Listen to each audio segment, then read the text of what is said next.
The craziest transformation. What really happened behind the scenes. She stared at the mirror one last time before deleting the photo. Not because it was bad, because it reminded her of someone she didn't recognize anymore. Most of us scroll past transformation stories without thinking twice. We assume they're lucky or lying or both, but this one was different. Not because of the result, because of what had to break first. She had tried everything. Meal plans that lasted 3 days. Gym memberships that felt like guilt subscriptions. Motivational quotes saved in a folder she never opened. And every time she stopped, the shame hit harder than the failure. What no one tells you is that the hardest part isn't starting. It's believing you deserve to finish. Her breaking point didn't come from a scale or a photo. It came from her daughter asking why mommy didn't play anymore. That question sat in her chest like a stone. Heavy, unmovable, real. She didn't want to be perfect. She just wanted to feel like herself again. So she made one decision. Not a plan, not a promise. Just one decision. Show up tomorrow, even if today felt like a loss. The first week was brutal, not because of the workouts, because her brain kept whispering the same lie. This won't work for you.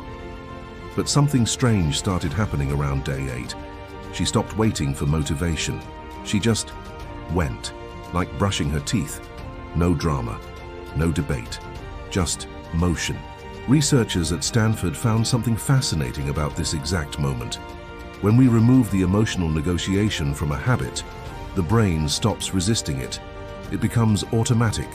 Not easy, automatic. She didn't feel different yet, but she was doing something different. And that gap between feeling and doing, that's where transformation lives. By week 3, people started asking questions. Not about weight, about energy, about the shift in her presence. She didn't have an answer yet. She just knew she wasn't the same person who stared at that mirror a month ago. But then came the plateau.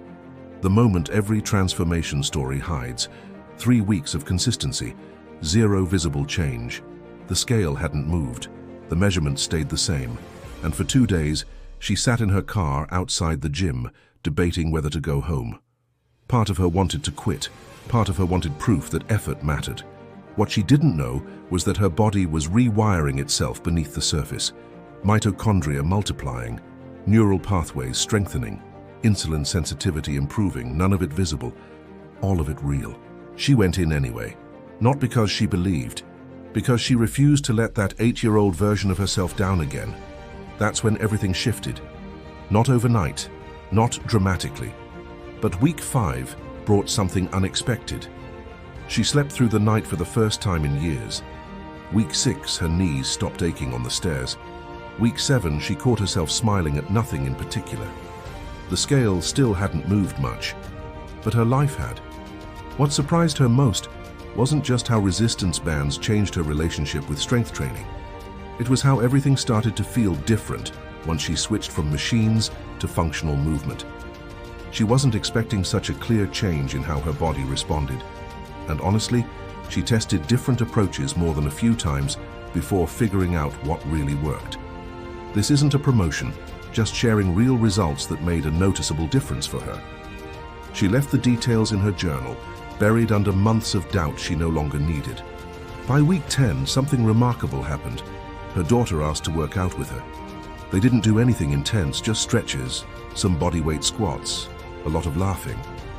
But in that moment, she realized the transformation wasn't about her body. It was about breaking a cycle. She was teaching her daughter that strength isn't about being perfect, it's about being present. The mirror stopped being her enemy. The scale became just data, not destiny. And the person she saw looking back, still imperfect, still learning, but finally unmistakably herself. What most people missed in her story wasn't the physical change, it was the 1,000 tiny decisions no one saw. The mornings she showed up tired, the meals she prepped while distracted, the moments she chose one more rep when her brain screamed to stop. Transformation isn't a moment, it's a mosaic of moments we don't think matter until we step back and see the whole picture. Her friends wanted the secret, the shortcut, the thing that made it click, but there was no secret, just honesty. She stopped performing progress for social media, stopped comparing her chapter 3 to someone else's chapter 20, stopped waiting for the perfect time that never comes. She started ugly, messy, imperfect. And that's exactly why it worked. By month 4, her doctor noticed something during a routine checkup. Her blood pressure had normalized. Her cholesterol had dropped. Her resting heart rate had improved. Numbers she didn't even know she was changing. Sometimes the most important transformations happen in places we're not even looking. But let's talk about what almost destroyed everything. Month 5 brought a family emergency. 2 weeks of hospital visits, stress eating, 0 workouts, and the old voice came back. See, you can't maintain this. You're going to lose it all. She gained 7 pounds in 14 days, and for 3 nights she couldn't sleep, convinced she'd failed. Then her daughter said something that changed everything. "Mom, you're still strong. I can tell." That's when she understood. Transformation isn't about perfection. It's about resilience. It's not about never falling. It's about remembering you know how to stand back up. She returned to the gym different than before, not guilty, grateful. Grateful her body could still move. Grateful she had built something strong enough to bend without breaking. Within 2 weeks, those 7 pounds were gone. Not because she punished herself, because her body remembered what consistency felt like. By month 6, something wild happened. Her transformation photos went viral. Not because of dramatic before and afters, because of what she wrote beneath them. "This isn't about how I look.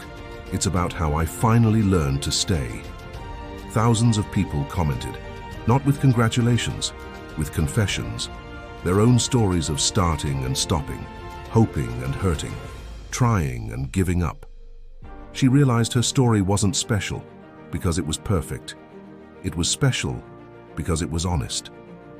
And that's the thing about real transformation. It's never just about one person. It ripples outward. It gives permission. It whispers to someone else in the dark. You can start again too. When she looked in the mirror again, it wasn't her reflection that had changed. It was what she believed about herself. She wasn't chasing an aesthetic anymore. She was building a life. One workout, one meal, one decision at a time.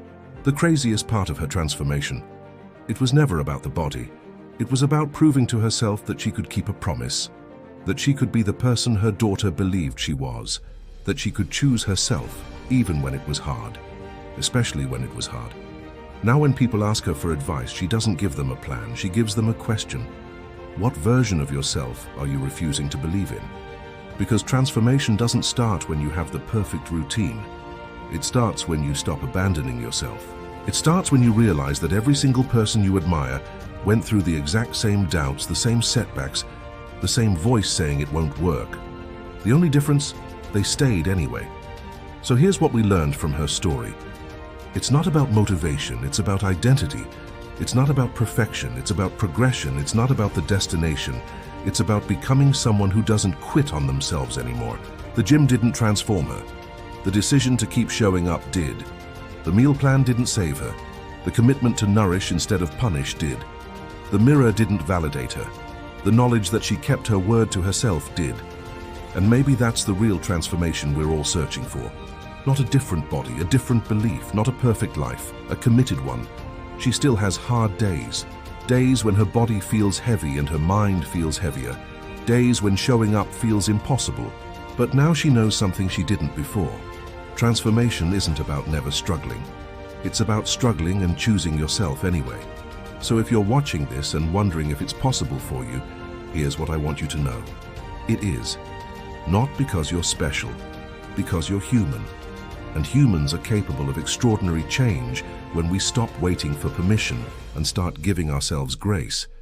Your transformation won't look like hers. It shouldn't. It'll be messy and non-linear and full of moments no one will ever see. And that's exactly what makes it real.